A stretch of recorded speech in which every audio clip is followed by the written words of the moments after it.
Okay, now we're going to bind off the bottom at the very end.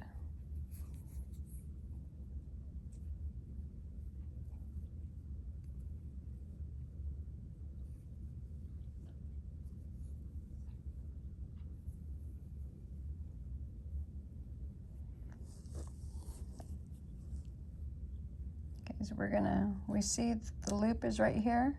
We're gonna go to the one to the right of it, and then we're gonna go in the last one.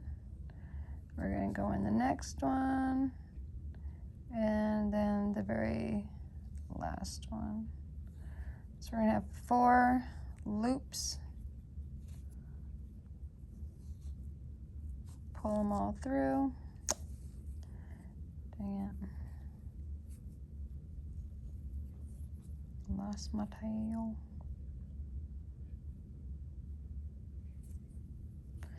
Okay, so you pull it through there, pull through all 4, grab that last one, pull it through that one, and then I find I always end up with an opening over on this side, or somewhere over here where it just splits open.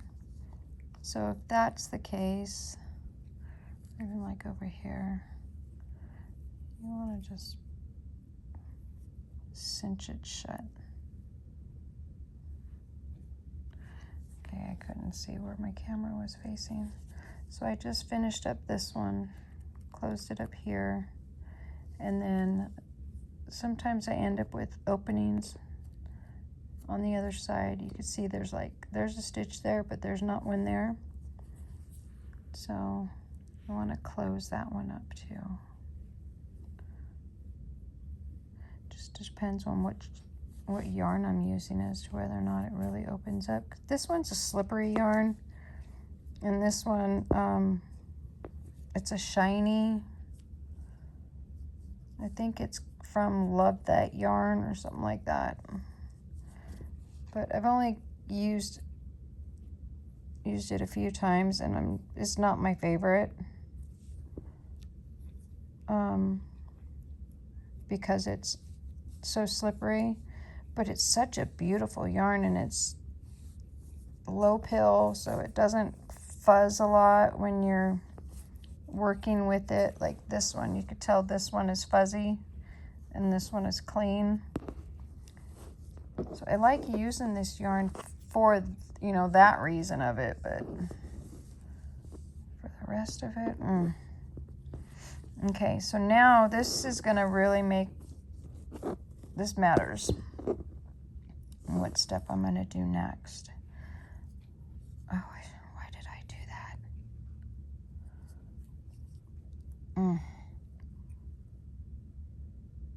I don't know why I did that. But I need another piece.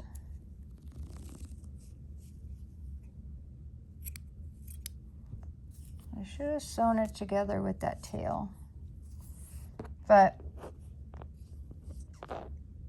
what I was going to say is, see how all of these are pretty much going in the same. They're not twisted like this and just like all wonky. And some people do this and they don't really even pay attention to how the direction of their yarn, and it just looks really bad. So I always try to stay mindful of the direction.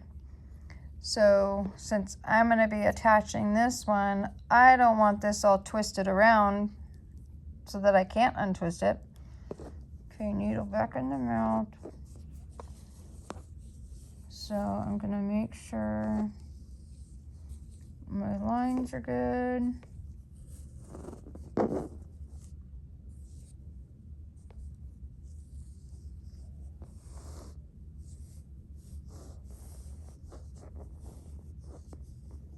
And if you run your finger along the ridge line of one of the directions, it's easier to help you find it, especially like on this black where I can't really see anything. So I'm following ridge lines. Okay.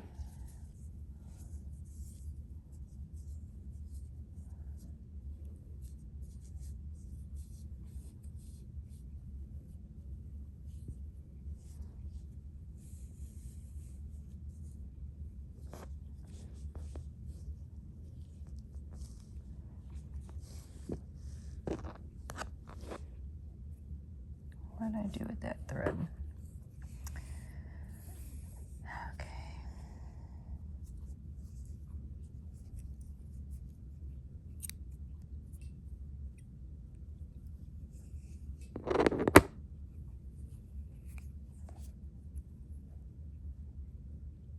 If you can hear that licking in the background, that's my dog.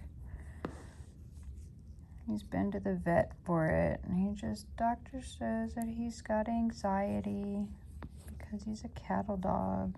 He goes, well, considering his breed, I can see why he does all of that.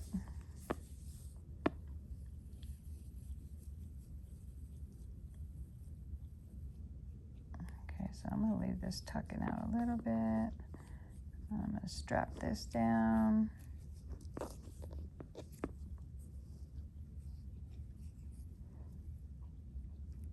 Hide it in there.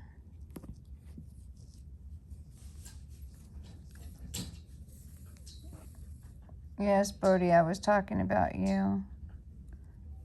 Go back in that same hole, bring it around the wire.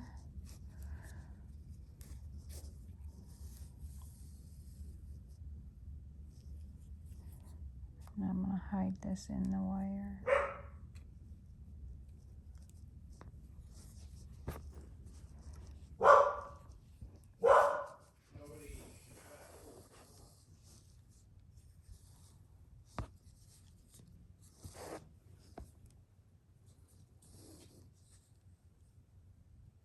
I know you can't see what I'm doing right now, but I'm hiding this.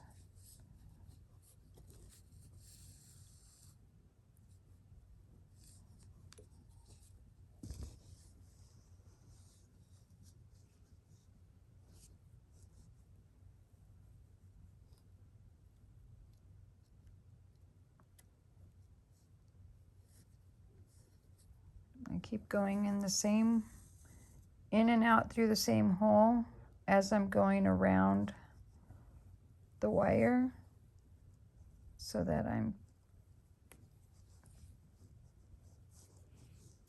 hiding all of this stitching.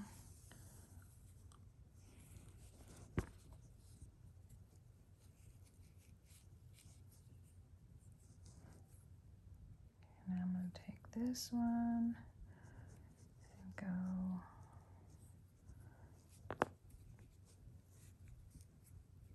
back through this corner.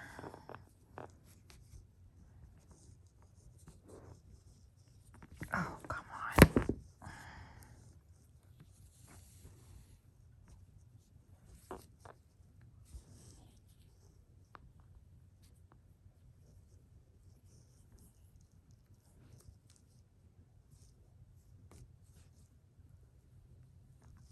Go back up into the leg of the K. And I should be able to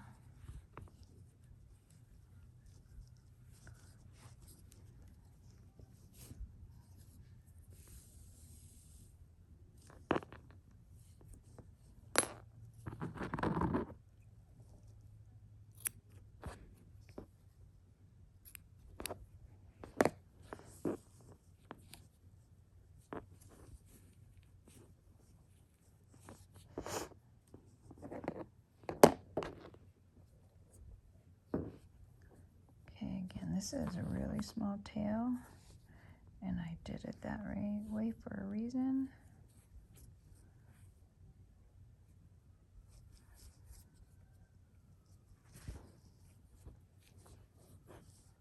So again, I'm going to show you what I do with these small tails. Sometimes they're intentional and sometimes they're not. They just happen.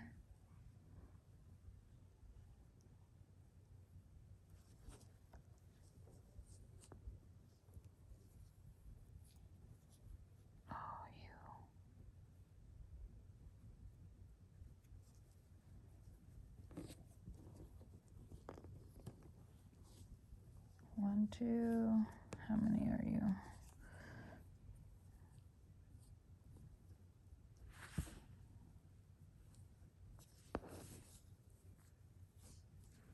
There.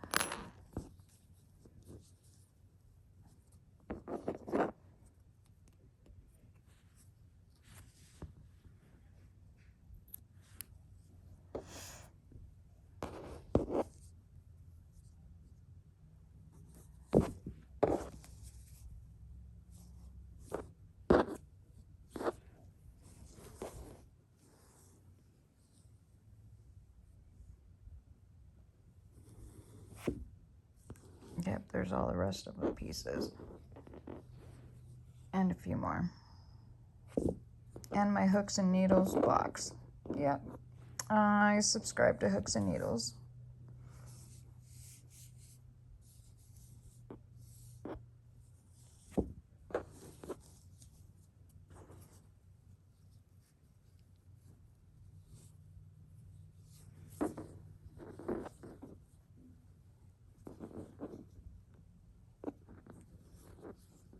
Make sure all my lines are perfect.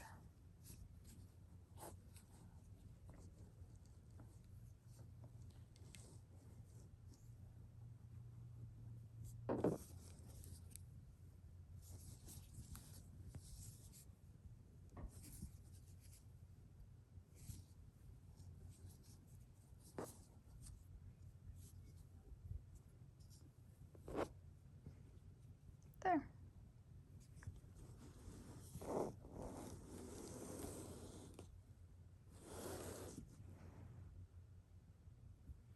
And then I'll do the race car. I'll finish it up and finish up the flag, and I'll show you that piece too.